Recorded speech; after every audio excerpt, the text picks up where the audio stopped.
La clôture est... Comment dire ça? C'est la vie avec le Seigneur, en fait.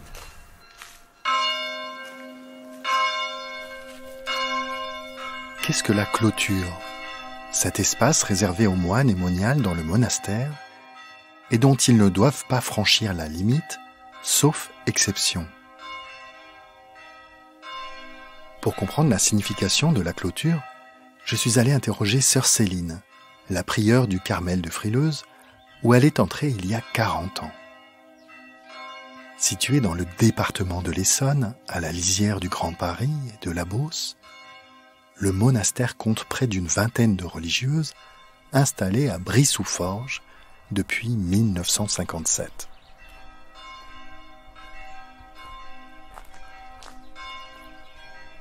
Je suis Gilles Donada, journaliste à la Croix.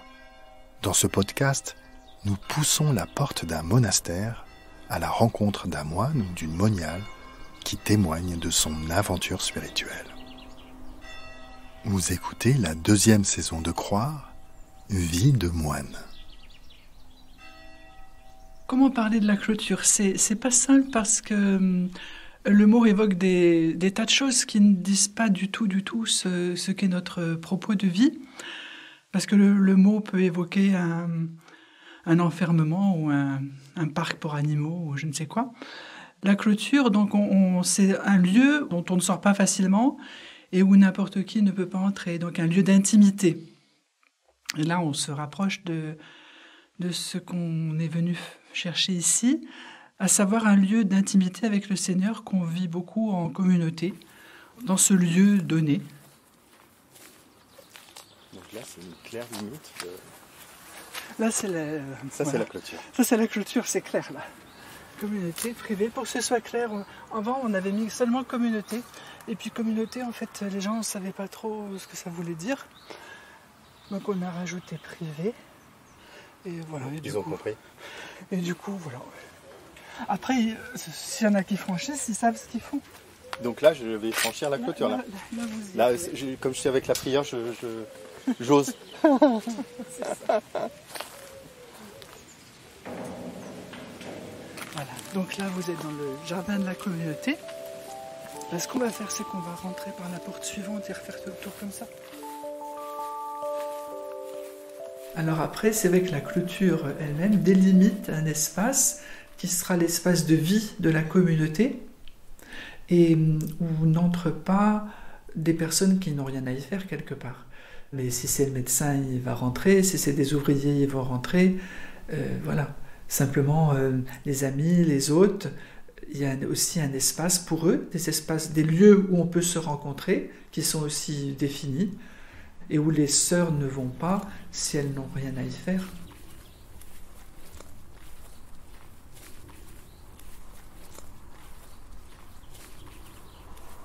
Donc là, on refranchit une porte de clôture. De l'autre côté, oups. Voilà. Voilà, et donc on retourne sur le jardin, le verger. C'est-à-dire, en fait, c'est sûr que si je suis entrée au Carmel, j'avais assez peu l'idée à ce moment-là de ce que pouvait être une vie en clôture.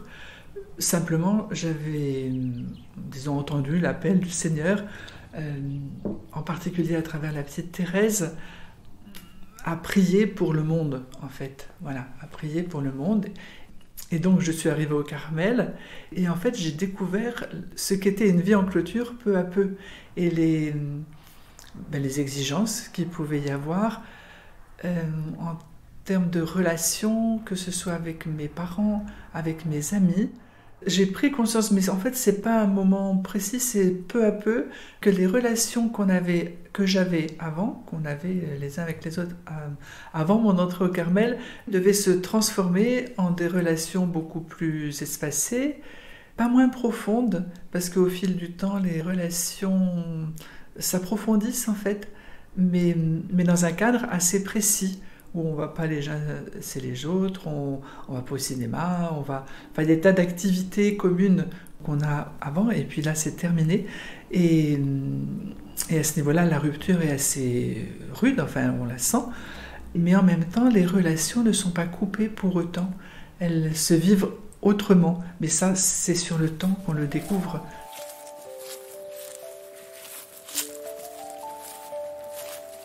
On a mis une pancarte là pour encourager les gens à essayer d'aller parler un peu plus loin.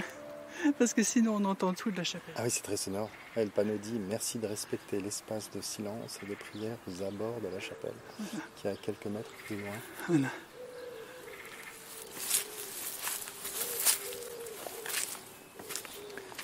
Il y a une clôture dans la chapelle ou... Alors, vous voyez l'espace, comment il est? Nous, on est devant un arc de cercle sur nos stalles. Ouais. Et les gens derrière, en fait. Donc c'est ça. Ça, oui. Dans la chapelle, c'est ça l'espace. Oui, oui, c'est ça. Oui, c'est ça. Puis après, vous avez vos couloirs d'accès aussi qui sont... Les gens entrent par là, et nous, on entre de l'autre côté, là. Ça donne directement accès à... Ça donne accès, en fait, à la salle de communauté, quasi. Enfin, au couloir central de la maison, et à la salle de communauté, en fait.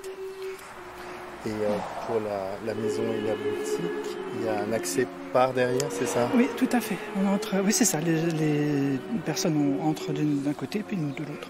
Voilà. On se rencontre au milieu. La délimitation physique, elle est facile quelque part. Je veux dire, c'est des lieux clairs. Bon, ici, on est dans une pièce où on peut recevoir. Voilà. C'est clair, on peut plus facilement se donner des règles pour dire bon, on reçoit nos familles, nos amis à tel endroit. Voilà.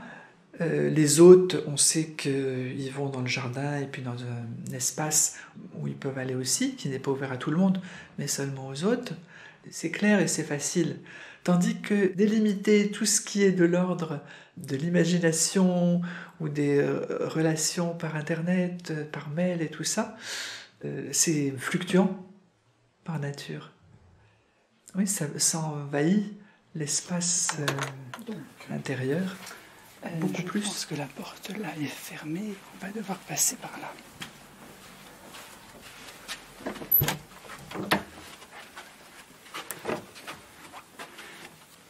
Donc là, c'est clairement une porte de clôture, en fait, cette porte-là.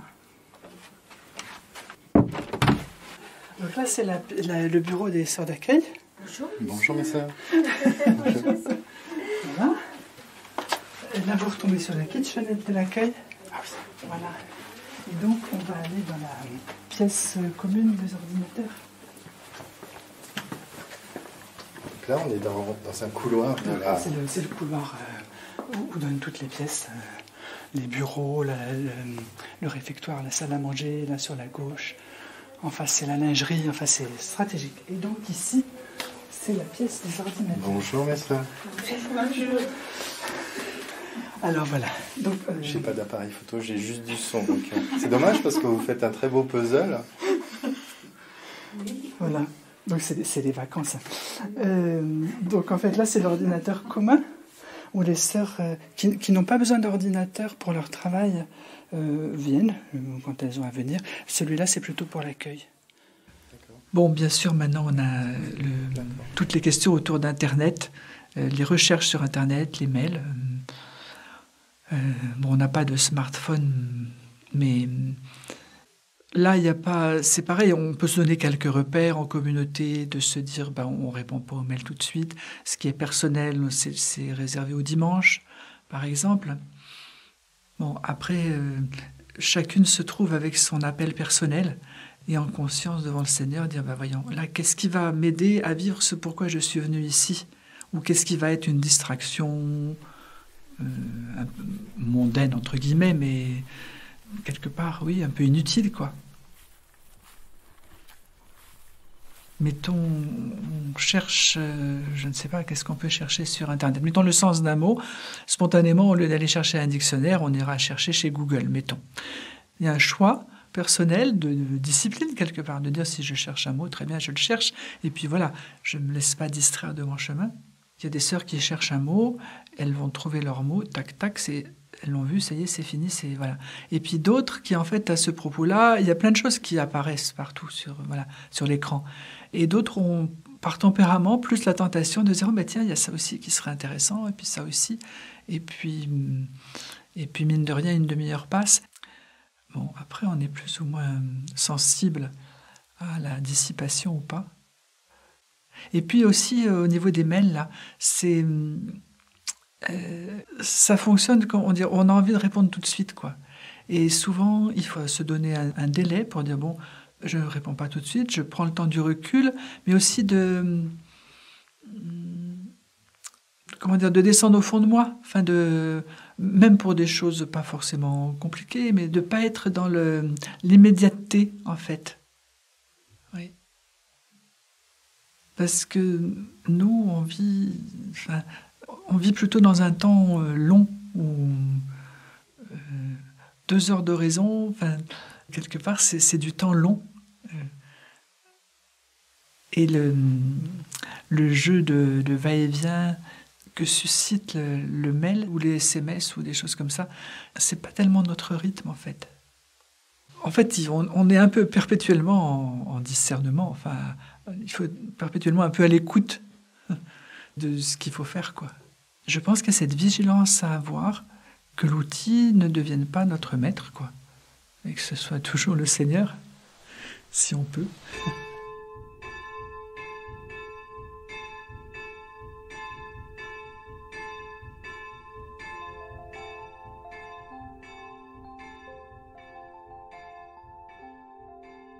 Parce que c'est plutôt ça que les questions de clôture matérielle qui pourraient être un piège et nous faire louper ce pourquoi on est venu ici, à savoir insidieusement glisser dans des bavardages anodins, mais inutiles, mais même entre sœurs, en fait.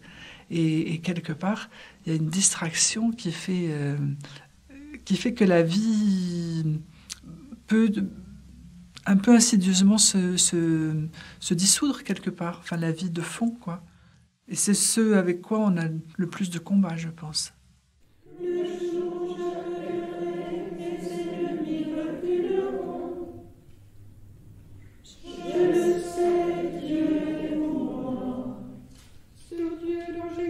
La parole, le Seigneur dont j'exalte la parole, sur Dieu je prends appui. La clôture est, comment dire ça, c'est la vie avec le Seigneur, en fait. Oui, pour nous, elle prend cette forme-là. Pour d'autres, ce sera autrement, évidemment. Mais pour nous,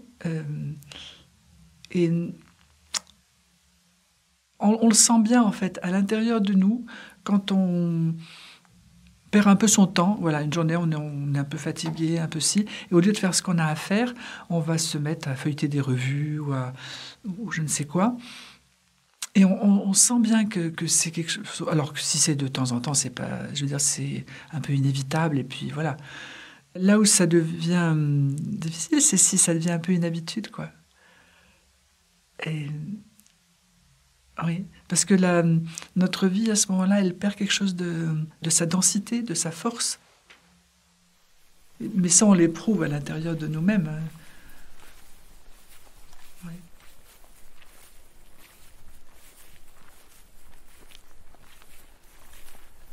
Je sens qu'il y a là un défi, dans ce sens que aujourd'hui, les gens bougent tellement, et nous, en fait, on ne bouge pas. Ou si peu, et qu'il y a, je ne sais pas comment dire ça, il y a une espèce de choc quelque part, de dire, bah oui, c'est vrai, on est là. Et alors qu'aujourd'hui, les gens bougent en week-end, en vacances, mais aussi pour le travail, enfin, etc.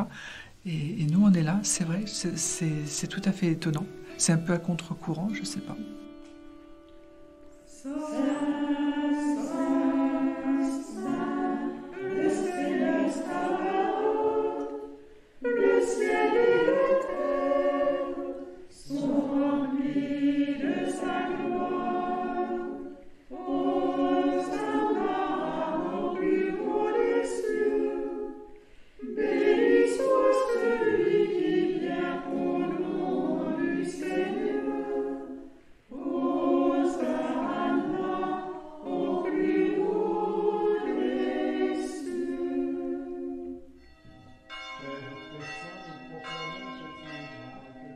Nous voici arrivés au terme du premier épisode de Vie de moine.